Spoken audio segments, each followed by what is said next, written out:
네, 안녕하세요. 서울대학교 병원 혈액종양내과 고영일입니다. 원하기는 오늘 행사를 삼성서울병원 김원석 교수님께서 진행해 주시기로 되어 계신데 부득이한 사정이 생기셔서 시험관 사정이 생겨서 제가 부득이 진행을 맡게 되었습니다.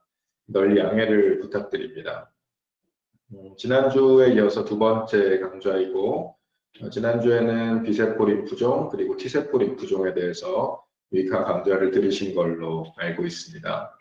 오늘은 중앙대학교 병원에 계시는 이준호 교수님께서 호지킨 림프종에 대해서 그리고 제가 재발한 환자의 치료 동향에 대해서 말씀드리고자 합니다. 중앙대학교 병원 이준호 교수님께 인사 말씀 부탁드리겠습니다.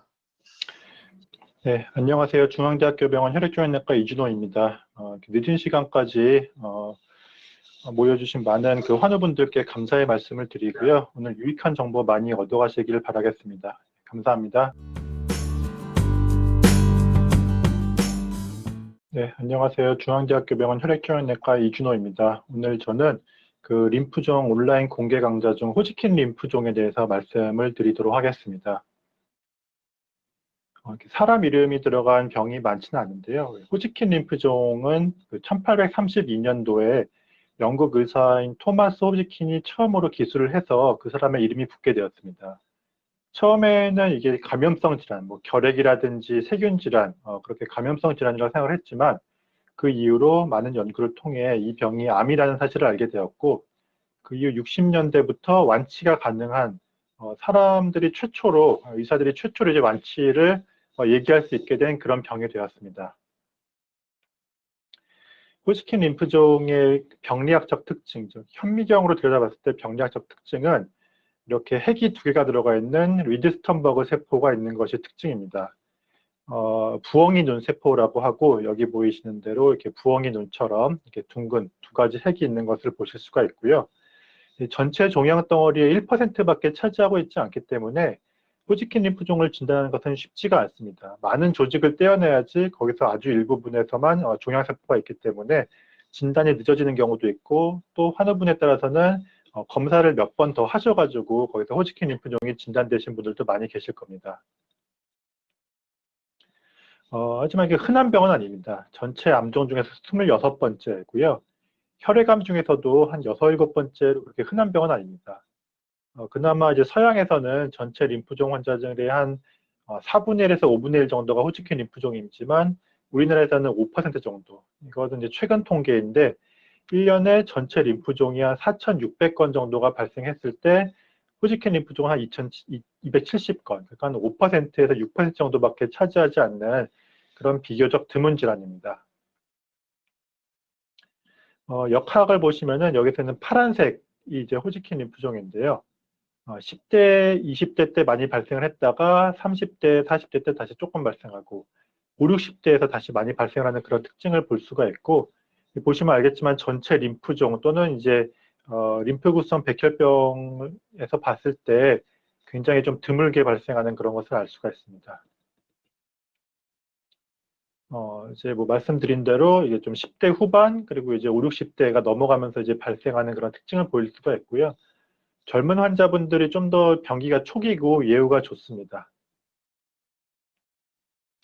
임상 양상으로는 이제 무통성 림프절 비대, 저희가 암으로 인한 그 림프절 비대의 특징이 이제 아프지 않다. 그리고 만약에 눌렀을 때 아픈 거는 보통은 이제 염증이라든지 감염성 질환을 얘기를 하는데요. 이렇게 이런 무통성 림프절 비대를 특징으로 하고 또 이제 특징적으로는 목이나 종격동이나 겨드랑이에서 많이 시작을 합니다. 그것들이 점점 시간을 지나면서 반대쪽 겨드랑이, 복부, 그리고 여기 서해부, 그리고 이제 다리 쪽으로 내려가는 이렇게 순차적으로 진행을 하는 것을 알 수가 있습니다. 호지킨 림프종은 이제 그러니까 안일비 호지킨 림프종에 비해서 림프절의 침범이 드물다는 특징이 있습니다. 그래서 얘가 다음에 어디로 진행을 할지를 예측을 할 수가 있습니다. 그리고 B, ABCD에서 그 B 증상이 흔하게 발생하는데 이것은 사실 그 비호지킨 림프종에서도 많이 발생을 하지만 호지킨 림프종에서 좀 더 많이 발생하는 그런 특징이 있습니다. 그래서 지속적인 발열이라든지 밤에 흠뻑 젖을 정도의 땀, 그냥 조금 땀났다 정도가 아니라 옷을 갈아입지 않으면 안 될 정도로 많이 땀을 흘리게 되고 또 설명이 되지 않는 체중 감소, 6개월간 10% 이상의 체중 감소가 발생하는 경우가 비호지킨 림프종에 비해서 많이 있습니다. 이제 뭐 고전적 호지킨 림프종이 거의 대부분을 차지하고 있기 때문에 오늘 이제 말씀드릴 내용은 이제 고전적 호지킨 림프종에 국한해서 말씀을 드릴 거고요. 아주 일부의 환자분들만 이제 결절성 림프구 우세형이라는 조금 다른 양상을 보이는 호지킨 림프종이 생길 수가 있습니다.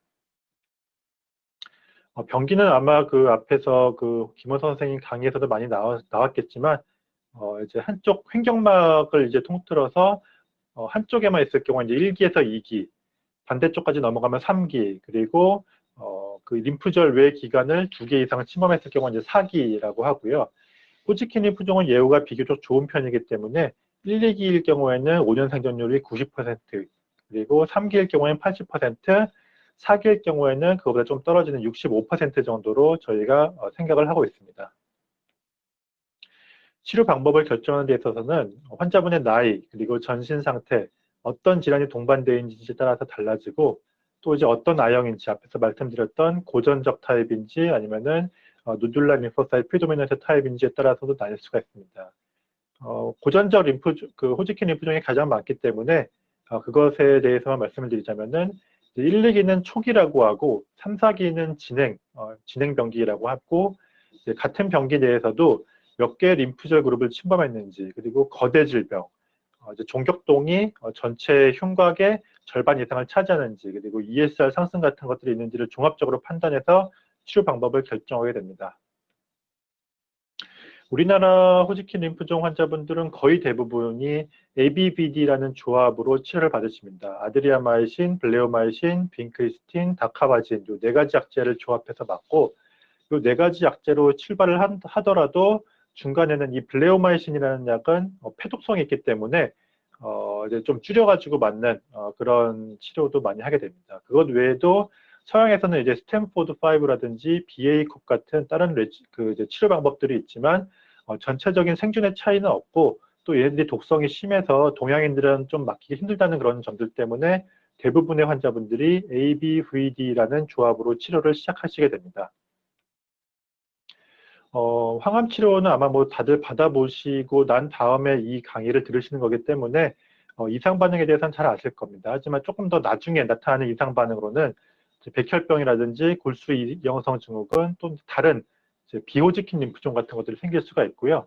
심장 질환이 문제가 된다든지 또 이제 가장 블레오마이신 앞에서 말씀드렸던 그 블레오마이신이라는 약은 폐 기능을 떨어뜨릴 수가 있습니다. 그것 외에 갑상선 기능 저하증이라든지 불임 같은 것들이 생길 수가 있습니다. 참고로 ABVD 같은 약은 거의 불임이 생기지 않는 그런 약이기 때문에 크게 걱정하실 필요는 없습니다. 방사선 치료를 하시는 분들도 많이 계실 겁니다. 주로는 이제 초기 병기에 항암 치료를 이제 3-4번 받아야 될 거를 2-3번으로 줄이기 위해서 많이 시행을 하고요. 진행 병기, 즉 3, 4기에서는 치료 후에도 아직 PET CT상에서 병변이 남아 있거나 처음에 병이 좀 컸을 경우에는 이제 고려를 할 수가 있습니다. 이상 반응으로는 구역구토, 피부 문제, 탈모, 구내염, 그리고 2차 악성 종양의 발생, 특히 이제 가슴 쪽에다가 이제 방사선 치료를 하기 때문에 유방암이라든지 폐암 같은 그런 2차 암이 생길 수가 있습니다. 조혈모 세포 이식은 1차에서 일반적으로 하는 방법은 아니고 재발 또는 이제 불응성 질환일 경우에만 조혈모 세포 이식을 하게 됩니다. 그래서 그 과정은 자가 조혈모 세포를 채집하게 됩니다. 그러니까 본인 골수에 있는 골수 세포를 가동화라는 방법을 통해 가지고 이제 빼내고요. 이 채집한 조혈모 세포는 이제 냉동 보관합니다. 냉동 보관하고 있다가 이제 저희가 진짜 하고 싶은 이 고용량 항암 치료를 빵 하고 때리게 됩니다. 그러면은 이 치료를 통해서 몸 안에 남아있는 림프종 세포들이 없어지고 그 다음에 여기 있는 얼려놨던 세포들을 녹여가지고 이제 주입을 하게 됩니다. 이 과정을 거치지 않으면은 이 고용량 항암치를 통해서 골수 세포들이 다 죽어버리기 때문에 나중에 회복이 안 돼서 이걸 이제 밖으로 빼놨다가 피해놨다가 이제 항암치를 하고 다시 이제 주입하는 그런 과정이라고 이해를 하시면 될 것 같습니다. 에드세트리스, 표적치료제로는 이제 에드세트리스라는 약이 있고요. 리드 스턴버그 세포가 발현하는 CD30이라는 분자가 표적입니다. 여기 보시면은 이 부엉이 눈 세포들이 빨갛게 CD30을 발현하고 있는 것을 보실 수가 있고, 여기 들러붙어 가지고 안에 들어간 다음에 거기서 이제 독소를 분비를 해서 호지킨 림프종 세포를 죽이는 그런 치료 약제입니다. 현재 이제 크게는 이제 다음과 같은 경우에 쓸 수가 있고요. 먼저 자가이식 이후에 재발했다든지 또는 자가이식이 곤란한, 이제 나이가 너무 많다든지 또는 다른 동반 질환이 있어서 자가 질환이 곤란한 경우에는 2차 치료 이상이 실패한 경우에는 이제 에드세트리스를 쓸 수가 있습니다. 예를 들어서 다음과 같이 써볼 수가 있고요. 그리고 고위험 환자에서 자가이식 후에 공고요법으로 1년 동안 쓸 수가 있고, 3, 4기 환자에서 1차 치료로 AVD, 앞에서 말씀드린 그 블레오마이신을 제거한 AVD랑 조합을 해서 쓸 수가 있습니다. 뒤에 두 개는 이제 보험은 안 되기 때문에 좀 가격적으로 좀 부담이 되는 그런 약제입니다. 주요 이상 반응은 말초신경통 및 골수 억제고요. 요 공고요법에 대해서만 간단하게 말씀을 드리면은 이제 1차 치료, 그러니까 ABVD에 전혀 반응이 없었을 경우라든지 일단 반응을 했는데 12개월 내에 재발한 경우, 그리고 림프절 외 장기에서 이제 재발한 경우에는 이제 고위험군이라고 해서 1차 치료를 하고 난 다음에 이식을 하고 그냥 지켜본 환자들과 그리고 에드세트리스를 투여한 환자들을 비교했을 때 5년 정도 지났을 때 생존율, 이제 무진행 생존율이 한 20% 정도가 차이 났다라는 결과가 있어서 우리나라에서도 쓸 수는 있지만 아직까지 보험이 안 된다라는 이제 좀 안타까운 현실이 있습니다. 그 다음에는 아마 또 많이 들어보셨겠지만 옵디보라든지 키트루다 이런 약들이 있습니다. 얘네들은 이제 리드 스턴버그 세포 주변에 T세포가 발현하는 PD-1이 표적이고요. 아마 앞에서 다른 교수님들께서도 말씀해 주셨을 거기 때문에 넘어가도록 하겠습니다.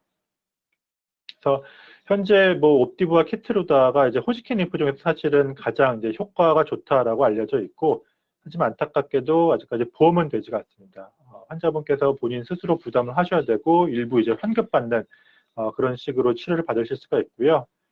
역시 좀 브렌투시맙 베도틴 이후에 좀 재발한 호지킨 림프종 환자에서 사용할 수가 있습니다. 그래서 치료의 개요는 1, 2기이면서 위험 인자가 없을 경우에는 ABVD를 두세 번 하고 나서 이제 그쪽으로 방사선 치료를 해서 치료를 종료할 수가 있고요. 1, 2기이면서 위험 인자가 있을 경우에는 그거보다는 조금 더 ABVD를 많이 치료하고 방사선 치료를 한다든지, 또는 이제 서양에서는 BACOB이라는 이제 치료법을 쓸 수도 있지만 우리나라에서는 많이는 안 쓰시는 것 같습니다. 3, 4기 진행 병변에서는 ABVD를 4번에서 6번 정도 쓸 수가 있고, 이후에 남아있는 병이 있다든지 또는 좀 이제 처음에 크기가 큰 병변이 있었을 경우에는 방사선 치료가 할 수가 있습니다. 그래서 목표는 완치입니다. 뭐 다른 림프종도 마찬가지지만 호지킨 림프종은 치료가 그래도 잘 되는 편이기 때문에 어떻게든 끌고 가서 완치를 하려는 것이 저희 목적이고요. 하지만 이걸 또 너무 세게 치료했다가는 앞에서 말씀드린 뭐 심장 독성이라든지 폐독성 또는 2차 악성 종양이 생길 수가 있기 때문에 그런 것들 잘 따져봐서 환자분이 어느 정도 치료를 견딜 수 있는지, 병기가 초기인지 진행성인지, 그리고 치료 중에 이제 PET-CT를 통해서 처음부터 치료가 잘 되고 있는지 아닌지 그런 것들을 판단을 해서 치료를 조금 단축시킨다든지 방사선 치료를 도입한다든지 그런 연구들이 많이 진행이 됐습니다. 예, 이상으로 호지킨 림프종에 대해서 간략하게 말씀을 드렸고요. 우리나라에서 흔한 병은 아니지만 또 많은 환우분들이 잘 치료를 받고 계십니다. 그래서 어떠한 상황에서라도 완치를 할 수 있는 그런 병이기 때문에 희망을 잃지 말고 끝까지 의사 선생님들을 믿고 잘 치료받으시기를 바라겠습니다. 이상입니다.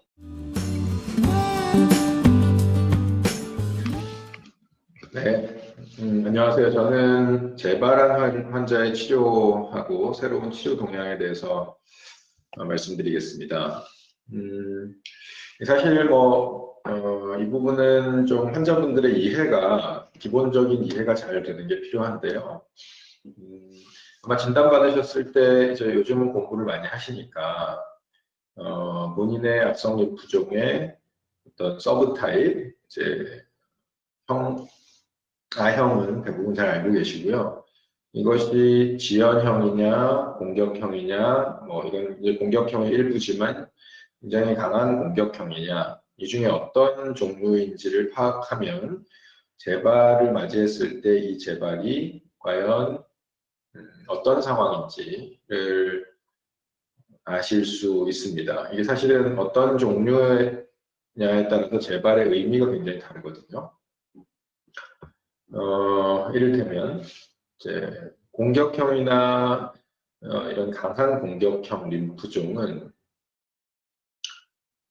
의사도 치료할 때 재발하지 않는 게 기본이라고 생각하고 치료를 합니다.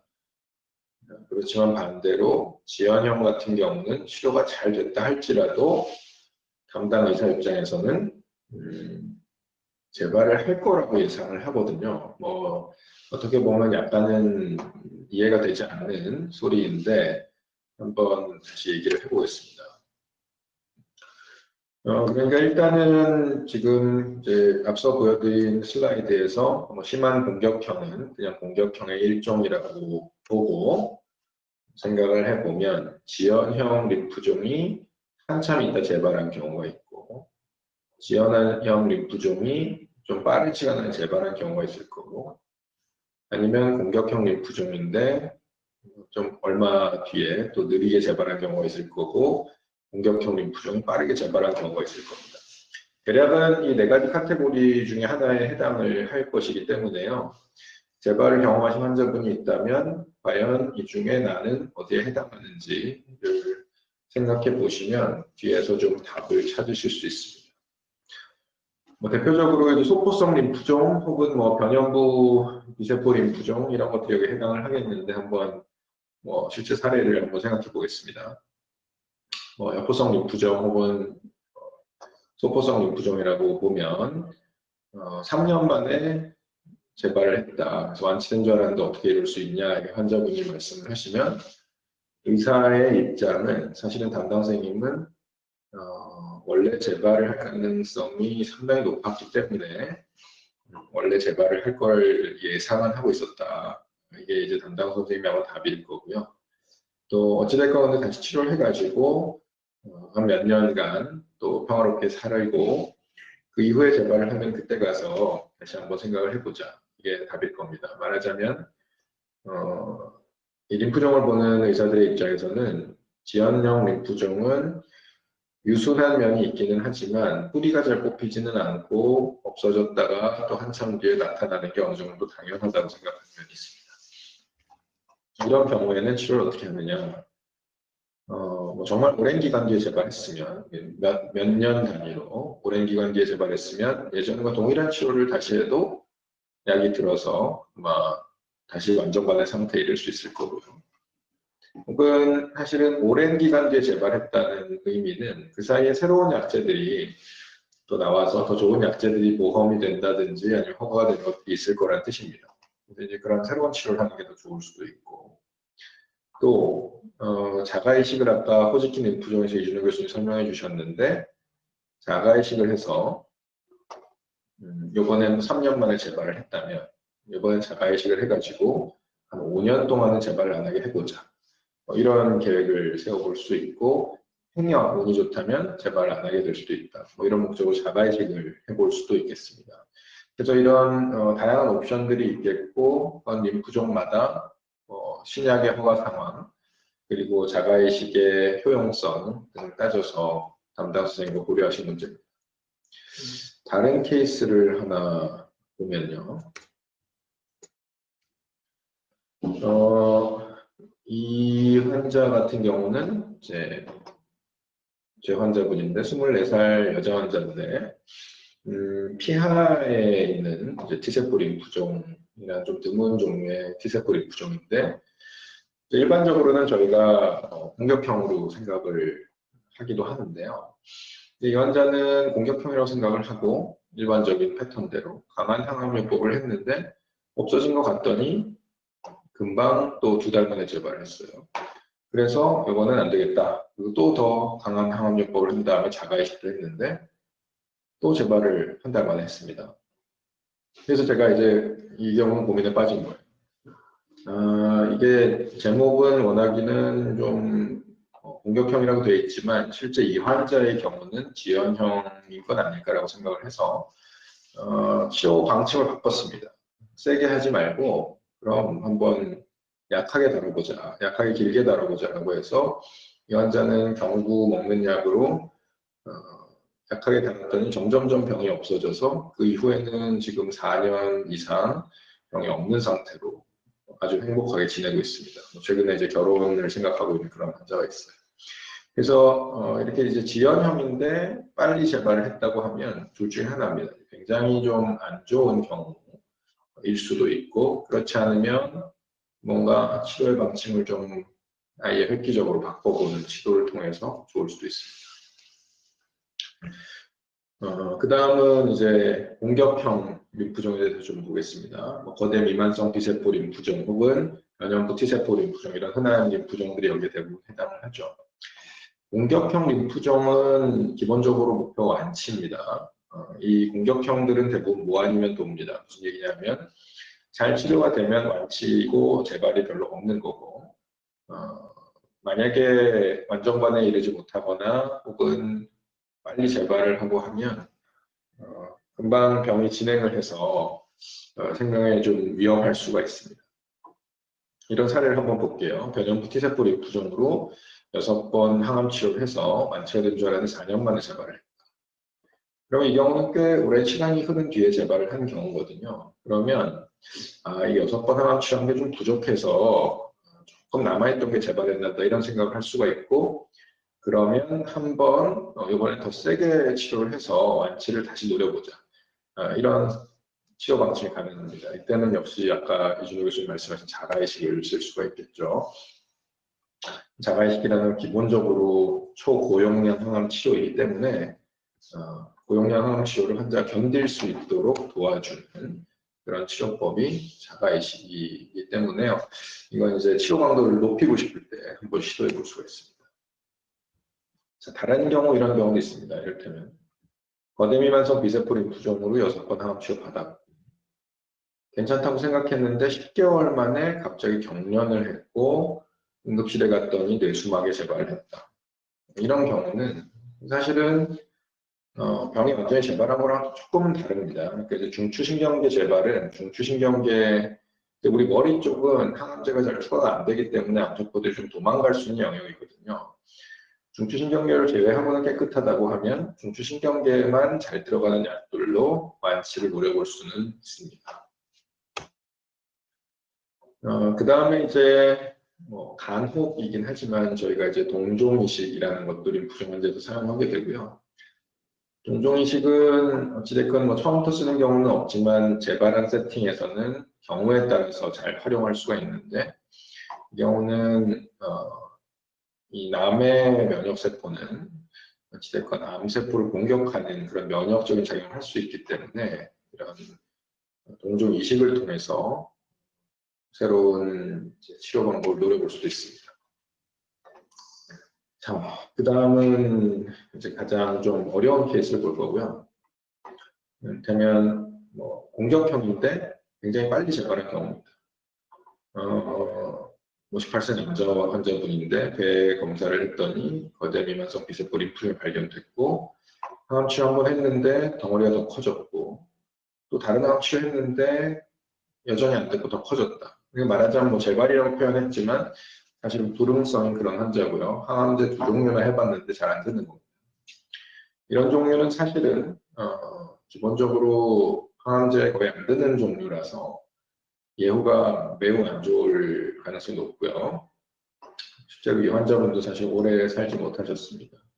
이런 경우는 이제 신약 위주로 결국 치료를 가야 되는 상황입니다. 이제 앞선 경우들은 좀 더 세게 해본다든지 이런 치료를 할 수 있었다고 하면, 이렇게 기존 항암제 잘 안 된다 싶으면은 신약 위주 치료를 가야 됩니다. 신약은 굉장히 여러 종류가 있습니다. 지금은 신약의 시대라고 해도 정말 과언이 아니고요. 림프종 분야에도 많은 신약들이 나오고 있습니다. 이런 먹는 표적 치료제들도 있고요. 그 다음에 아까 이준호 선생님 잠깐 소개하셨는데 표적 항체 치료제 중에서 약제를 변형시켜서 항암 효과가 강하도록 만든 것들도 좀 많이 나오고, 그 다음에 에피제네틱스라고 후성 유전체라고요. 유전 변이가 후천적으로 또 변동하는 부분이 있는데 그걸 컨트롤하는 약들도 나오고, 그 다음에 이제 최근에 이슈가 되고 있는 카티 같은 치료도 있습니다. 뭐 각각에 대해서 모두 설명을 드리긴 좀 어렵겠고 개념만 몇 가지만 설명을 드리고 강의를 마칠 예정입니다. 비세포 림프종 중에 외투세포 림프종에서 사용하고 있는 임브루비카라는 약은요, 이 비세포, 암세포가 살아가는데 가장 중요한 단백질 중에 하나인 BTK라는 단백질을 억제해서 암세포가 계속 증식하지 못하도록 하는 그런 역할을 하는 표적 항암제이고요. 그 다음에 이것은 이제 그 T세포 림프종에 대한 신약들을 보여주는 다이아그램인데, 여기 있는 약들이 다 T세포 림프종에 지금 가능성이 있다고 생각하고 있는 약제들입니다. 뭐 이 중에 일부는 허가가 된 것도 있고 일부는 임상시험을 하면서 상당한 효과를 거두는 것도 있습니다. 항체 치료제 중에서 아까 뭐 브렌투ක්시마, 베도틴, 에드세트리스라는 약을 말씀해 주셨는데요. 여러분들 림프종에서 잘 알고 계시는 항체 치료제는 리투키마브라는 치료제일 건데, 리투키마브라는 이런 항체에 요새는 폭탄을 붙여서 에드세트리스처럼 암세포에 항체가 붙은 다음에 폭탄이 터지도록 만드는 경우도 있고요. 그 다음에 항체 효능을 개선하기 위해서 약간의 이제 단기를 바꿔주는 경우도 있고, 면역세포를 리크루트해서 면역세포가 암세포 근처에 다가와서 항암 효과를 나타내도록 하는 그런 약제도 있습니다. 그리고 또한 아까 말씀드린 대로 후성 유전체적이라는 변화가 암세포에서 일어나는데, 이런 후성 유전체적인 변화를 컨트롤하는 약제들도 지금 T세포 림프종에서는 좀 사용이 됩니다. 이것은 이제 림프종보다는 백혈병에서 많이 사용되는 약제인데, 이제 블린사이토라는 약이고요. 면역세포가 암세포 근처로 다가와서 면역세포가 암세포를 잡아먹도록 도와주는 그런 종류의 약입니다. 마지막으로 CAR-T 치료에 대해서 간단히 설명을 드리고 마치겠습니다. CAR-T라는 치료가 이제 최근에 덕방을 봤는데요. 이 치료는 세포 치료고 면역세포 치료입니다. 환자 몸에서 림프구, 암세포 림프구가 아니라 면역작용을 나타낼 수 있는 T세포를 뽑아서 이 T세포를 유전자 조작 기술을 통해서 암세포를 잘 공격할 수 있도록 변형시킨 다음에 몸에 넣어주면 이것이 이제 암세포를 잡아먹게 되고요. 그래서 보면 이제 이건 킴리아라는 노바티스 제품에 대해서 얘기를 한 것인데, T세포를 뽑아서 여기에 CAR-T라는 유전자 조작을 한 T세포 리셉터를 넣어주면 이 T세포는 암세포에 굉장히 잘 달라붙어서 암세포를 죽이는 능력이 뛰어나게 변형이 됩니다. 그리고 몸 안에 남아서 계속 암세포가 조금이라도 재발할 기미가 보이면 다시 잡아먹고 하는 기능을 합니다. 그래서 이 치료제 때문에 이제 불응성 재발성 환자들의 절반 정도는 완치가 안 될 것 같은데 완치가 되도록 되었기 때문에 우리나라에서도 내년 그리고 후년에는 이 치료들이 적극적으로 활용될 걸 저희가 기대하고 있습니다.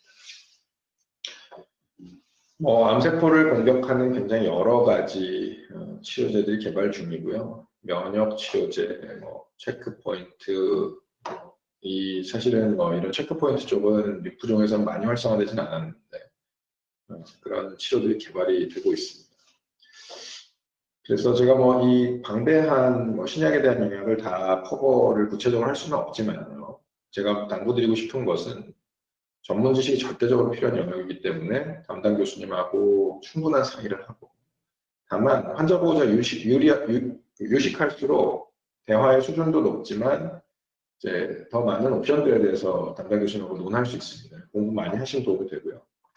그 다음에 임상시험에 대해서 저희가 옛날에는 임상시험 하면 무슨 소위 안 좋은 말로 하면 마루타 이런 얘기를 했지만 요즘은 그런 게 아닙니다.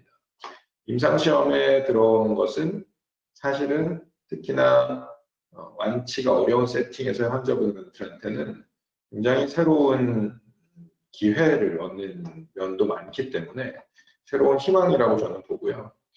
실제로 뭐 제가 디자인해서 최근에 거대 미만성 비세포 림프종에서 시행한 임상시험을 통해서 저는 정말 전혀 안 될 것 같던 환자분들에게서도 많은 희망을 받습니다. 그래서 임상시험을 두려워하지 말자. 난치성 암치료 영역에서 임상시험은 희망적인 것이고 좋은 임상시험을 골라서 들어갈 수 있다면 환자분한테 절대적으로 좋은 기회다라는 말씀을 드리고 싶습니다. 네, 김원석 교수님께 사전에 질문이 들어온 것이 있어서요. 그 부분은 저와 이준호 교수님께서 나눠서 대답을 하고 일단은 사전 질의된 부분을 먼저 저희가 대답을 드리고 그 다음 지금 라이브로 들어온 질문들을 대답하겠습니다.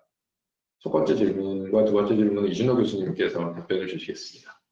네. 미만성 거대 비세포 림프종 환우입니다. 대상포진 예방 접종 후 대상포진에 이 2차례 걸렸습니다. 건강관리를 어떻게 해야 하나요? 용류 섭취를 해야 하나요? 일단 대상포진 예방 접종은 그 항암 치료랑 좀 이렇게 거리를 둬서 해야 되는, 특히 저희 그 림프종 환자들에서는 조금 거리를 둬서 해야 되는 것 같은데 시점은 잘 모르겠네요. 아무튼 그래서 이게 생백신이기 때문에 오히려 예방 효과보다는 이게 대상포진이 좀 생기신 것 같고요.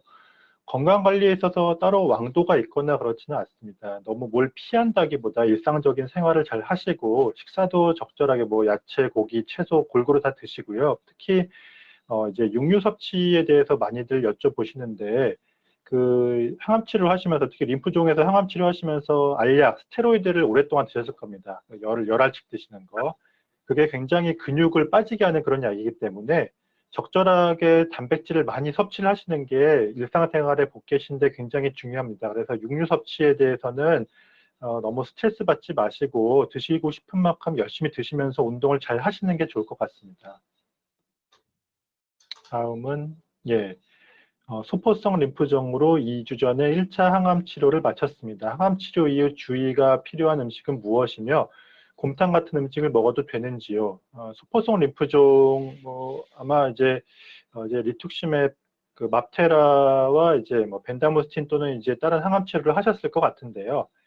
뭐 소포성 림프종에 쓴 약들이 그렇게 독한 약들은 아니기 때문에 너무 그거에 대해서 스트레스 받으실 필요는 없으시고 앞에서 말씀드렸던 것과 마찬가지로 곰탕 드셔도 됩니다. 곰탕 드시고 거기 있는 건더기도 많이 드시고요. 뭐를 더 챙겨 먹겠다 그런 생각 하지 마십시오. 예를 들어 뭐 한약, 무슨 버섯, 약용버섯, 즙, 달인물 그런 거를 챙겨서 드시는 건 사실은 좋지는 않을 거라고 생각합니다. 특히 항암 치료 중에 그 약들이 다 간에서 대사가 되는데 우리나라에서 이렇게 좀 아프다 그러면은 주변에서 막 바리바리 뭐 약 같은 걸 싸주시는 경우가 많은데 그런 약들은 좀 피하시는 게 오히려 좀 더 좋을 것 같고요. 특별히 더 가리거나 조심할 필요의 음식은 없을 것 같습니다. 네, 뒤에 두 개는 이제 제가 답변 드리겠습니다. 세 번째 질문은 거대미만성 비세포 림프종 진단받고 항암 치료를 받고 있는데 비호지킨 림프종과 미만성 거대 비세포 림프종 진단에 서로 다른 코드인데 같은 질환으로 이해하면 되는지. 그래서 뭐 비호지킨 림프종 안에 T세포, B세포 림프종 그리고 그 안에 있는 많은 그 아형들이 다 포함되는 개념이어서요. 네, 비호지킨 림프종이 거대 미만성 비세포 림프종을 포함하는 코드라고 생각하시면 되겠습니다. 다음요. 이형간염을 한 간경화가 있으면 아무래도 이제 항암제를 간경화가 있는데 동일한 질환 항우보다 조심해야 될 것은 무엇이냐 말씀 주셨고요. 항암제를 이겨내는 능력이 간 기능이 좀 떨어져 있기 때문에 남들보다는 좀 부족할 겁니다. 그래서 기본적으로 이제 항암제에 의한 독성이 나타나지 않는지가 담당 선생님으로서도 상당히 이제 조심스러운 부분일 거고요. 다른 분보다 이제 항암제 독성이 더 나타날 수 있다라는 점을 기억하셔야 되겠고, 따라서 특히나 발열 문제나 이런 것들에 대해서 응급실에 가야 되는 상황을 꼭 지켜서 가시는 게 좋겠습니다. 비형간염에 대한 치료 자체는 항암 치료하게 되면 필요한데요. 그 부분은 잘 챙겨서 하실 걸로 생각됩니다. 다음이요. 화학물질에 많이 노출되었을 때 혈액암의 발병률이 높다는 말 들었는데 혈액암의 구체적인 발병 원인이 궁금합니다. 저희 의료진도 굉장히 많이 하는 고민입니다. 혈액암은 환경적인 영향, 특히 이제 이런 독성 물질과의 관련성은 상당히 잘 알려진 암이기는 한데요. 그렇지만 이렇게 딱 끊어서 이 병은 화학물질 관련이다, 당신의 병은 화학물질 관련이다, 당신의 병은 아니다, 이렇게 이분법적으로 이야기하기가 참으로 어렵습니다. 대표적인 산업재해와 연관된 암이기는 하지만 개별적인 판단에 대해서는 상당한 어려움이 구체적으로 있다는 점은 좀 이해를 해주셨으면 좋겠고요. 그 이외에 드물게는 이제 선천적인 이유도 있고 하고 혹은 자가면역 질환이나 면역 억제제를 사용하면 좀 더 잘 발병하는 것으로 알려져 있습니다. 그렇지만 여전히 많은 경우는 원인은 잘 모르고 있다는 게 답이 되겠고, 저희가 더 열심히 연구해서 알아내야 될 부분인 것 같습니다. 네. 예, 호지킨 림프종 관련해서 질문 주신 환우분들이 있어서 제가 답변 드리도록 하겠습니다. 57세 남자분이시고요. 림프구 결핍성 호지킨 림프종 진단받고 ABVD로 4-1차까지 했는데 이제 병이 좀 말을 안 들어서 그 이후에 이샵이라는 이제 구제요법을 했고 6번까지 했으나 역시 불운 결과를 받았습니다. 이후 이제 에드세트리스, 브렌투시마 베도틴을 6번 했는데 거기도 불응. 그리고 이제 현재 키트루다 1차 진행 중인데요. 주치의께서 키트루다 3차 후에 반응 검사를 하자고 하십니다. 조금 어려운 케이스인 것 같습니다. 키트루다 약제 반응이 없으면 다른 면역체 치료제를 쓸 수 있나? 우리나라에는 쓸 수 있는 거는 없습니다. 이제 서양에서는 이제 미국이나 그쪽에서는 이제 키트루다, 니볼루맙, 펜투시맙, 이필리우맙 그런 것들을 써서 한 연구들이 있긴 한데 해당 약제들을 조합해서 쓰는 거는 이미 다 쓰시기도 하셨고 또 우리나라에서 허가받는 그런 사항들이 아니기 때문에 일단 1번에 대한 대답은 다른 면역치료제 쓸 수 있는 옵션은 굉장히 좀 마땅치 않다라고 말씀을 드릴 수가 있겠고요. 다음이요. 임상약제를 신청하여 쓸 수 있나요? 쓸 수 있는 약제는 어떤 게 있을죠? 예, 사실 저희 환자분도 이렇게 비슷한 분이 한 분 계시어서 지금 저희가 이제 보험으로 쓸 수 있는 약들 말고 사전 신청요법이라 그래서 이제 보험은 안 해주지만 다른 약들 조합해서 쓸 수 있는 그런 몇 가지들이 있고 만약에 키트루다도 실패하면은 이제 담당 주치 선생님과 상의해서 그런 사전 신청요법에서 쓸 수 있는 약들이 있는지 또는 저희 앞에서 안 썼던 항암제 좀 찾기가 쉽지는 않을 것 같지만 그런 약제를 통해서 쓸 수 있는 방법은 있을 것 같습니다. 조혈모 세포 이식은 이제 앞에서 고용 선생님도 말씀해 주셨지만 자가 이식, 그러니까 본인 거를 뺐다가 다시 집어넣는 자가 이식이 있고 동종 이식이 있는데 일단 우리나라에서는 1차 치료는 먼저는 이제 자가 이식을 해야지 됩니다. 그러니까 자가 이식을 해야지 그 다음에 동종 이식을 할 수가 있고요. 자가 이식을 하기 위해서는 병이 어느 정도 좀 줄어든 다음에 자가 이식을 할 수 있으니까 만약에 키트루다 또는 이제 다른 항암 치료를 해가지고 병이 많이 줄어든다면은 그때 이제 자가 이식을 해볼 수가 있고 자가 이식 이후에는 이제 만약에 재발을 한다면 이제 동종 이식을 이제 해볼 수 있을 것 같습니다. 네. 그리고 호지킨 림프종 진단으로 항암 치료 받았고 최근 CT에서 암세포가 없다는 결과를 받았습니다. 그런데 재발을 막기 위해 유지치료를 진행해야 된다고 하는데요. 호지킨 림프종의 유지치료와 재발률의 상관관계 이후 치료 방향이 어떻게 되는지 궁금합니다. 호지킨 림프종은 일반적으로 재발치료, 유지치료라는 거를 잘 안 하는 병인데 아마 그 담당 선생님, 이식을 받으신 환자분 같습니다. 이식을 받았으니까 아마 이후에 이제 유지 치료를 좀 하자는 것 같고요. 그건 제가 앞에서 그 에드세트리스 파트에서 설명을 드렸는데 이식을 하고 나서 그 1년 동안 에드세트리스를 맞는 것과 그렇지 않은 환자분들에서는 한 5년 정도 지났을 때 20% 정도의 재발 확률 차이가 나는 것을 알 수가 있어서 그런 측면에서는 이제 이식 이후에 유지 치료는 이제 도움이 될 거라고 생각을 하고요. 근데 일반적인 ABVD라든지 그 이후에 유지 치료는 저희가 좀 잘 생각하지 않는 분야이기 때문에 아마 이식 이후에 그것을 말씀하신 것 같고 뭐 5년 지나서 20% 정도 차이가 난다. 근데 보험이 안 되기 때문에 약값이 좀 비싸다. 그렇게 알고 계시면 될 것 같습니다. 호지킨 림프종 사기 진단 후 현재 항암 치료 1차 중에 있습니다. 호지킨 림프종 사기 경우 생존율이 50%라는 말을 듣게 되었는데요. 사기 생존율 50%보다는 조금 더 생각을 할 수 있을 것 같습니다. 한 60% 정도. 근데 그게 환자분한테 큰 차이는 아니실 것 같고요. 일단 환자분께서 치료를 잘 해서 이제 이겨내시는 게 중요하니까 그 숫자에 너무 연연하실 필요는 없으시고 담당 선생님과 잘 치료를 받으시면 될 것 같고요. 항암 치료 탈모 부작용이 있다고 하는데 아직 부작용이 없습니다. 부작용은 보통 한 달 정도는 지나야지 나타나게 됩니다. 그러니까 아마 ABVD를 했으니까 한 번 하고 2주 후에 또 한 번 하실 텐데 그때쯤 또는 그거보다 한 번 더 맞을 때쯤부터 머리가 이제 빠지시기 시작하실 겁니다. 다음요. 네.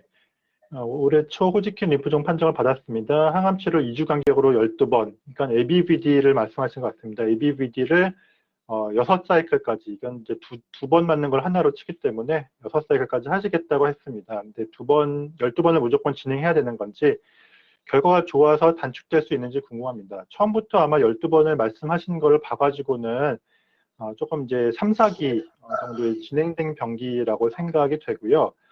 3, 4기일 경우에는 일단 12번 하시는 거를 표준으로 생각하시는 게 좋을 것 같습니다. 물론 중간에 조금 경과가 좋았을 때 다른 방법, 이게 ABVD 말고 이제 블레오마이신을 좀 제거하고 나머지 3가지 약만 맞는 경우는 있는데 만약에 3, 4기가 맞다면은 12번을 우선은 생각하시는 게 좋으실 것 같습니다. 다음이요. 네. 호지킨 환자분들이 그렇게 많지가 않으신데 질문은 생각보다 굉장히 많은 것 같습니다. 현재 호지킨 림프종 진단 후 3차까지 치료하셨고요. 탈모 부작용이 있는데요. 네, 다음이요. 항암 치료 이후 머리카락이 다시 자라는지 탈모 증상이 완벽히 없어지는 건지 궁금합니다. 물론 환자분에 따라서는 조금 탈모가 늦게까지 남아 계신 분도 있는데 대부분의 환자분들은 나중에 이제 머리가 다시 다 나서 원래대로 돌아가시게 됩니다. 물론 조금 머리가 좀 가늘어진다든지 숱이 적어진다든지 그런 건 있을 수가 있지만 크게 표시가 나지 않을 정도까지는 제 기준에서는 회복이 되는 것 같아서 완벽까지는 아니더라도 어느 정도 다 돌아오실 거라고 생각합니다. 다음이요. 호지킨 림프종 3기로 항암치를 마쳤고 암세포는 보이지 않는다. 그리고 방사선 치료 여부는 추후 논의하기로 하셨는데요. 가슴 쪽이라서 방사선 치료하면 유방암 발병 확률이 높아진다고 합니다. 반드시 방사선 치료를 해야 하는지요? 앞에 잠깐만 볼 수 있을까요? 네, 어떤 걸로 했는지는 모르겠지만 아마 ABVD를 하셨을 것 같고요. ABVD 이제 3기라서 6번 정도 하시고 이제 남은 거에서 이제 아마 이제 종격동의 좀 크기가 커가지고 방사선 치료를 좀 하자라고 생각하시는 것 같습니다. 또는 페트에서 양성이 남아있기 때문에 좀 방사선 치료를 하자라고 생각을 하신 것 같은데요. ABVD 이후에 이제 남아있는 병변이 있을 경우에 방사선 치료하는 것은 확실히 좀 이득은 있는 것처럼 보입니다. 저희가 그 둘을 이제 전형적으로 분석하는 연구들은 별로 많지는 않은데 그래도 페트에서 남아있는 병변이 있다든지 하면은 방사선 치료하는 것이 도움이 되고 전체적으로는 한 방사선 치료하시고 나서 한 3에서 4% 정도 환자분들이 유방암이 발병을 하는 것 같습니다. 그래서 호지킨 림프종이 재발하면은 또 그것도 굉장히 골치 아픈 문제이기 때문에 이거를 방사선 치료를 해서 완전히 없앨지 그런 것들은 일단은 그 담당 교수님과 조금 상의를 해보시는 게 좋을 것 같고요. 만약에 선생님께서 생각하시기에 그냥 방사선 치료하는 것이 호지킨 림프종의 재발을 억제하는 데 훨씬 좋을 것 같다라고 말씀해 주시면 하시는 게 좋을 것 같고 왜냐하면 이게 호지킨이 한번 조금 엇나가기 시작하면은 그때부터 조금 꼬이는 게 있기 때문에 완치를 위해서는 방사선을 하시는 게 조금 나을 것 같고 또 반대로 굳이 방사선 치료까지 하실 필요 없겠다라고 충분히 논의가 되신다면은 그때 이제 담당 주치의 선생님과 결정하시는 게 제일 좋을 것 같습니다. 네. 저한테 온 질문 답변 드리겠습니다. 그래서 거대 미만성 비세포 림프종의 상암치료 부작용 고생했는데 최근 재발을 했다. 아마 거대 미만성 비세포는 같은 항암제로 재치료하는 경우는 좀 적을 거고요. 상황에 따라 좀 다르겠는데 보통은 이제 전에 했던 것보다 어떤 의미에서 조금 더 강한 종류의 치료를 하게 될 가능성이 있어서요. 조금 고생스러운 면이 있을 것 같습니다. 이게 최선의 방법이냐? 아까 말씀드린 대로 재발의 기간까지에 따라 다른 문제라서요.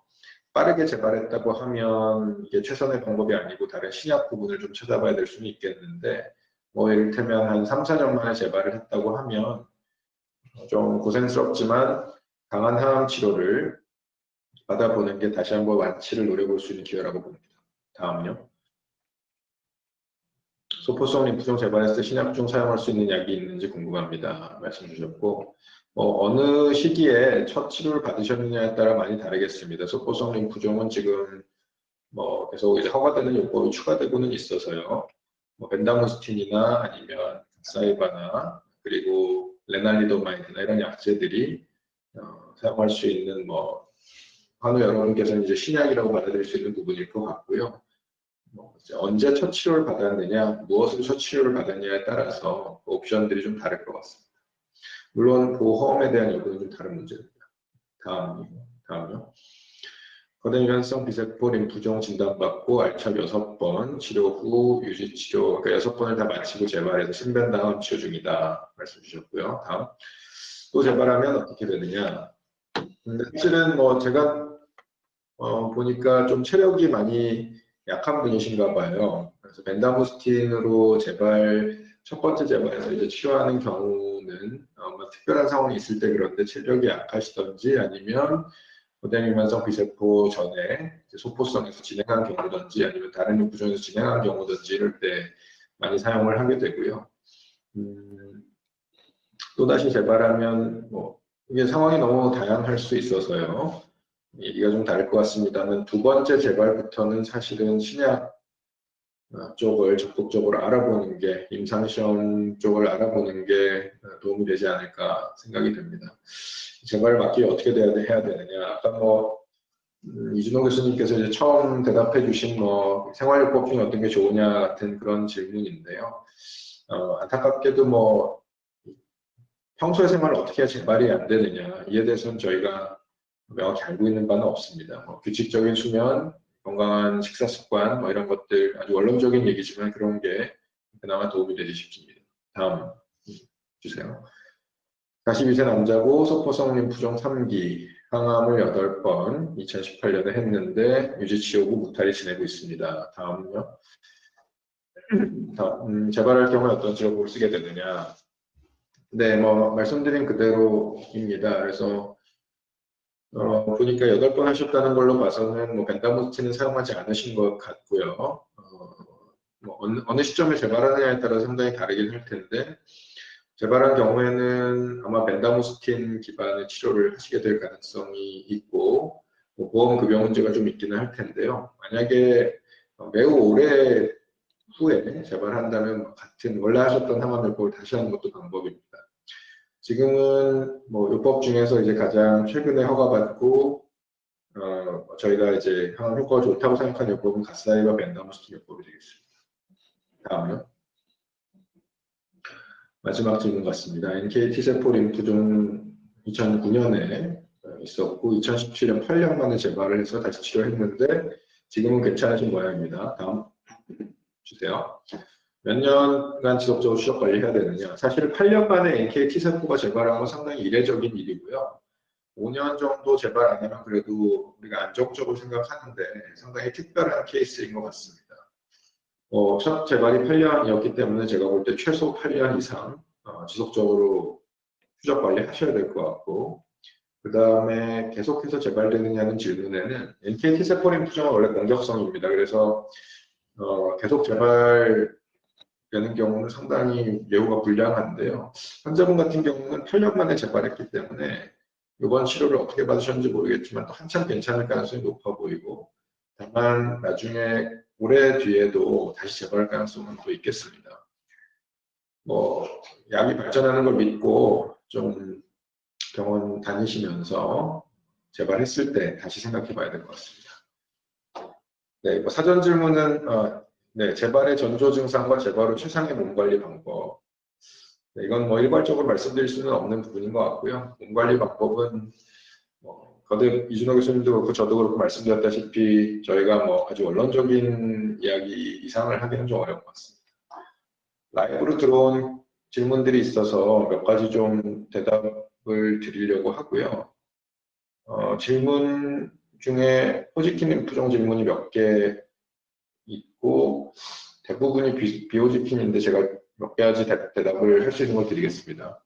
첫 번째 질문은 형질세포성 림프종인데 제가 보니까 플라즈마 사이토마라는 다발골조에 가까운 종류의 얘기를 하시는 것 같고요. 이 진단명이 좀 정확치 않은 것 같습니다. 그래서 형질세포성 세포 림프종이 만약에 이제 플라즈마 사이토마라는 종류라면 이것은 이제 다발골조에 가까운 질환이니까 아마 진단명을 좀 확인해 보시고 얘기를 해 보셔야 될 것 같습니다. 림프종보다는 다른 질환에 가까운 질환이고요. 그 다음에 두 번째 질문은 말트 림프종으로 턱 침샘에 있는 것을 수술로 제거했는데 경과 관찰 중이다. 아마 깨끗하게 잘 떨어진 것 같고 그 당시 검사에서 다른 데는 없었던 것 같아요. 잘 치료 받으신 거고 제 생각에 재발하지 않는 한 지금대로 지내셔도 될 것 같습니다. 세 번째 케이스는 굉장히 어려운 질문이셨는데 T 림프모 림프종인데 동종이 집도하셨고 방암 치료도 하셨는데 재발을 했고 넬라라빈을 한번 쓰셨네요. 근데 한 번밖에 못 쓰셨습니다. 아마 뭐 비용 문제도 있으시고 그랬을 것 같은데 다시 재발을 해서 스마일 용법하고 하고 계신데 굉장히 어려운 상황인 것 같습니다. 동종이식을 이미 하셨고 지금은 계속 덩어리가 생기는 종류로 재발하고 있어서요. 네, 뭐 넬라라빈은 상당히 효과적인 치료였던 것 같은데요. 이 상황에서 제가 받는 전반적인 느낌은 넬라라빈을 다시 사용할 여지가 있는지 모르겠네요. 그 부분을 담당 선생님하고 다시 상의해 보시면 좋겠고 비용 문제가 있기 때문에 좀 조심스럽긴 합니다. 그리고 동종 재이식은 이론적으로 가능은 한데 이렇게 덩어리를 만들면서 재발한 경우에 아주 효과가 좋다고 말할 수는 없어서 완전 관해를 얻으면 그때 한번 고민해 보시면 좋을 것 같습니다. 네, 네 번째는 호지킨이어서 네.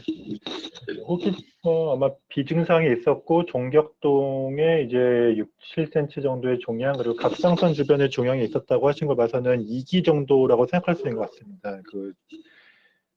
횡격막 아래로 내려가지 않기 때문에 2기 호지킨 림프종에서 재발될 확률 그렇게 높지는 않다고 생각합니다. 한 20% 정도라고 생각을 하고요. 재발 후의 치료 방법은 어떻게 얼마나 크게 재발했는지에 따라 조금 다를 수도 있을 것 같고요. 만약에 아주 국소 재발했다면은 처음 병기도 진행은 아니었기 때문에 방사선 치료를 해볼 수도 있고, 근데 만약에 좀 다른 데 재발했다든지 안 좋은 부위에 재발했다면은 구제 항암 화학요법 하고 나서 이제 자가 이식을 해보는 방법 그렇게 생각을 할 수가 있을 것 같습니다. 그리고 재발에 스트레스가 큰 영향을 주는지 이것도 뭐 의학적인 텀이 아니기 때문에 재발을 하는데 스트레스가 있으면 나쁘냐 좋지는 않겠지만 스트레스를 받으면 재발한다 그렇게는 말씀을 못 드릴 것 같습니다.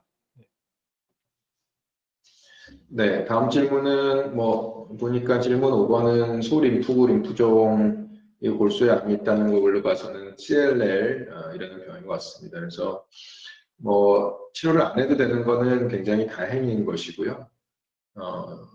그냥 기다리는 게 아니라 이제 운 좋게 치료를 안 해도 되는 상황이라고 생각하시고 기쁜 마음으로 병원에서 추적 검사만 하시면 되겠습니다. 운이 좋은 경우는 10년 동안도 재발을 진행하지 않을 수도 있거든요. 그래서 이제 그 결과 진행 여부는 혈액 검사로 알 수 있으니까 뭐 지금 주치원 선생님 하자는 대로 잘 지켜보시면 되겠습니다. 질문 6번도 비슷한데요. 말트림프종인데 폐에 있었고 6개월 뒤에 보자고만 얘기를 들었다. 그래서 마찬가지로 말트림프종도 사실은 느린 경우는 상당히 진행이 느립니다. 그래서 일단 이 암이 얼마나 진행성인지를 테스트해보는 건 굉장히 중요하고요. 느리게 진행하는 종류는 항암 치료를 한다고 해도 또 굳이 그렇게 효과가 드라마틱하지도 않습니다. 그래서 진행이 거의 없는 경우는 두고 보는 게 가장 좋은 방법 중에 하나이기 때문에요. 뭐 일단 지켜보면 될 것 같습니다. 진행되면 어떤 증상이 있겠느냐? 뭐 사실은 진행을 할 때는 굉장히 여기저기 퍼질 수도 있습니다. 말트리 부종 같은 경우에요. 근데 대부분은 뭐 CT를 찍어보면 그 증상이 생기기 전에 아마 진행 여부를 알게 될 겁니다. 7번째 질문은 ALCL, 브레인특심압 치료를 했는데 혈변이 심해서 중환자실에 계시다. 이제 아마 장에 암이 있어서 혈변이 있는 그런 상황으로 생각이 되네요. 조금 뭐 쉽지는 않은 상황인 것 같습니다. 6번이나 치료를 했는데 혈변이 나온다면 치료 반응이 좋지 않다고 봐야 될 것 같고요.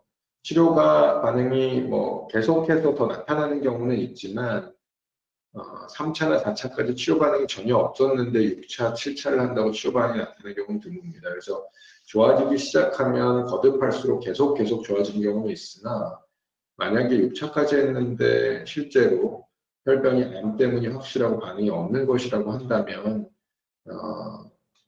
조금 이제 상황을 심각하게 받아들이셔야 될 것 같습니다. 근데 혈변의 원인이 뭐 다른 데 있다면 다른 문제입니다. 8번째 질문은 소포성 림프종 4기고 재발 2번, 이제 임상시험을 있다고 해서 기다리고 있다. 승인도 되어야 되고 조건이 맞아야 될 수 있다고 하는데 임상을 추천하는지. 네, 뭐 이전에 어떤 치료를 받으셨냐에 따라 다르긴 하겠지만요. 3번째로 이제 치료를 받아야 되는 상황이면 임상시험 나름 좋은 옵션이라고 봅니다. 지금 뭐 몇 가지 좋은 임상들이 있고요. 실제로 몇몇 약제들은 허가를 받을 걸로 예상되는 수준으로 좋은 약제들이기 때문에 임상에 따라 다르겠지만 추천할 만합니다. 네, 9번째는 호지킨. 네, 호지킨 림프종 진단받고 항암치를 시작하셨고요. 총 12번 하신다는 걸 봐서는 아마 3, 4기 정도 ABVD 6차례 하시겠다는 것 같습니다. 지금 이제 6번 끝났고 5번 이후에 펫에서 아무것도 보이지 않는다라고 말씀을 드리셨습니다. 펫에서 아무것도 보이지 않는 게 이제 가장 뭐 좋은, 중간에 이제 펫CT 찍어가지고 아무것도 보이지 않는 게 굉장히 이제 좋은 예후 인자 중에 하나지만, 만약에 이제 처음 병기가 꽤 진행된 상태였으면은 12번까지 다 마치시는 게 좋을 것 같아서, 앞으로 3번 정도, 3주 정도 더 하신다 했을 때 한 3개월 반 정도 더 있으면 치료가 끝날 것 같습니다. 네. 다음은 이제 질문 10번입니다. 표적 항암제 리투크시모 치료 중인데 재발하는 다른 치료 방법이 있을까요? 2번 재발했습니다. 뭐 병명이나 이런 걸 좀 알 방법이 없어서요. 근데 이제 재발을 했는데 재발 후에 리투크시마블 치료 중이다. 아마 뭐 공격성은 아닌 지연형 림프종의 일종으로 생각이 되고요. 뭐 강하지 않은 치료들을 지금 사용하신 것 같아서 재발했을 때 다른 치료법은 아마 있지 싶습니다. 옵션은 몇 가지 남아있을 거로 예상됩니다. 질문 11번은 리제네럴 효과인데 아마 리제네럴에서 최근에 만든 이중항체를 말씀하시는 것 같고요. 효과는 굉장히 좋은 걸로 알려져 있는데 최근에 그 부작용이 심해서 임상시험이 잠깐 중단되는 일이 최근에 있습니다. 그래서 그 추이를 좀 저희가 지켜봐야 되는 걸로 이해하고 있습니다. 질문 12번은 페리틴 수치가 높은 경우인데요. 뭐 1000이 좀 넘는 정도면 일단 좀 지켜보다가요. 철분이 계속 높으면 몸에 좀 부담을 줄 수는 있기 때문에 상황에 따라서 철분을 낮추는 XJD 같은 약제의 치료를 좀 고려하시는 게 좋겠습니다. 다만 뭐 기준이 1000이기 때문에 1000이 조금 넘는 수준이라면 좀 경과를 보다가 결정하셔도 늦진 않겠습니다. 네, 13번 호지킨 림프종으로 키트로다 치료 중이시고요. 현재까지 9번 맞았는데 완치가 가능한지, 키트로다 통해서 완전 관해를 획득하시는 분들이 한 4분의 1 정도의 환자분들이 계십니다. 그래서 아마 조금 늦게 나타나는 경우도 있기 때문에 일단은 뭐 9번까지 맞았다는 얘기는 그만큼 효과가 있기 때문에 계속 하자고 하시는 것 같고요. 뭐 말씀대로 그냥 관내에서 완치까지도 이제 가능할 수 있습니다. 네, ABC 타입 DLBCL 재발률은 어느 정도인지 이 병기에 따라 다른 문제라서요. 재발률을 일괄적으로 얘기할 수는 없을 것 같고요. ABC 타입이 일반적으로 이제 GCB 타입에 비해서는 조금 더 이제 재발이 높은 걸로 되어 있는데요. 치료 대안은 현재까지는 두 가지를 완전히 다르게 치료하지는 않는데 아마 예상컨대는 표적 치료제들이 ABC 타입 쪽이 조금 더 많이 개발되지 않을까라는 예상하고 있습니다. 15번째는 주신경계 림프종인데 RMVP 자가 이식했는데 재발해서 알찹을 하고 있다. 생존율은 안 치료하고 싶다. 상당히 좀 좋은 세팅은 아닌 것 같습니다. 그래서 1년 만에 재발했고 자가도 하신 상황이라서 신약을 좀 고려해 보시는 게 좋겠습니다. BTK 억제제들 계열이나 레날리도마이드 같은 것들이 조금 도움이 될 수 있어서요. 임상시험이나 경제적 여력에 따라서 좀 고려해 보시는 걸 추천드립니다. 16번은 거대 유연성 비세포 4기 6회 후 바로 재발돼서 GDP하고 관해 판정을 받았다. 재발 위험은 상당히 있어 보입니다. 왜냐하면 알차하고 나서 바로 재발을 했기 때문에요. 사실은 좀 지금 안정관이긴 하지만 불안한 상황이긴 할 것 같습니다. 재발의 위험은 굉장히 높다라고 생각은 되고요. 좀 만약에 또 재발을 한다면 새로운 치료를 임상시험 포함해서 알아보시는 게 좋겠습니다. 17번은 건너뛰고요. 18번은 T세포 림프종인데 이식이 어려운 74세 환자시고 차압대 재발처럼 먹물이 커진다면 어떤 치료가 남아있을지. 사실은 T세포 림프종은 신약의 개발이 B세포보다는 조금 더딘 편입니다. 최근에 몇몇 약제들 임상시험을 해보면 좀 도움이 되는 약제가 있어 보이기는 하는데요.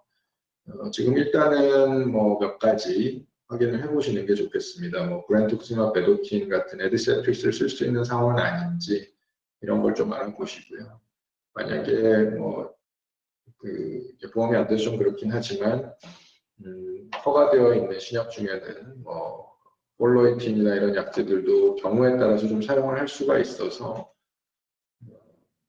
이런 걸 좀 알아보시는 게 좋겠고요. 다만 문제는 이런 치료들이 완치로 이어지는 확률이 높은 건 아니어서 차압과 대배 재발했다면 일단은 너무 기대치를 높게 잡지는 못할 것 같습니다. 네, 19번은 거대면성 비세포 4기고 차압 후 6에서 패시티 관에는 있었는데 골수에 남아있다. 네, 추가적인 치료가 필요한 상황입니다. 골수 빼고 딴 데는 확실히 제어할 수 있는 자신이 있다면 동종이식을 하는 것까지도 고려를 할 수 있는 상황인데요. 기본적으로는 항암 치료가 아직은 좀 만족스럽지 않다. 왜냐하면 암이 남아있기 때문에 추가적인 치료가 어찌됐건 필요한 상황이 되겠습니다. 네, 들어온 질문은 모두 답변을 드렸고요. 이준호 교수님하고 저하고 나름대로 답변했는데 도움이 되셨는지 모르겠습니다. 네, 고영희 교수님, 이준호 교수님, 오늘 긴 시간 동안 강의와 상담 감사드립니다. 마지막으로 환우분들께 응원의 한 말씀 부탁드리겠습니다.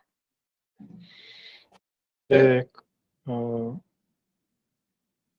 오랜 시간 동안 같이 들어주신 환우분들께 우선 감사의 말씀 드리고요. 이겨낼 수 있는 병이니까, 그리고 저희의 의견보다도 치료해 주시는 의사 선생님의 의견과 이제 같이 잘 논의를 하면서 치료하시는 게 가장 중요할 것 같습니다. 예, 완치하시길 바라겠습니다. 감사합니다. 네, 저도 정말 마찬가지 생각입니다. 급하게 들어온 질문들을 답변을 드렸지만 아마 환자분 상태에 대해서 제일 잘 아시는 것은 담당하시는 규치 선생님일 거고요. 아마 저보다 훨씬 많은 고민을 환자분에 대해서 하셨을 겁니다. 규치 선생님하고 이제 병을 잘 이겨내시기를 바라고요. 그리고 제가 아까 말씀드린 대로 임상시험 분명히 저희가 이제 열심히 노력해도 한계가 있는 경우도 있습니다.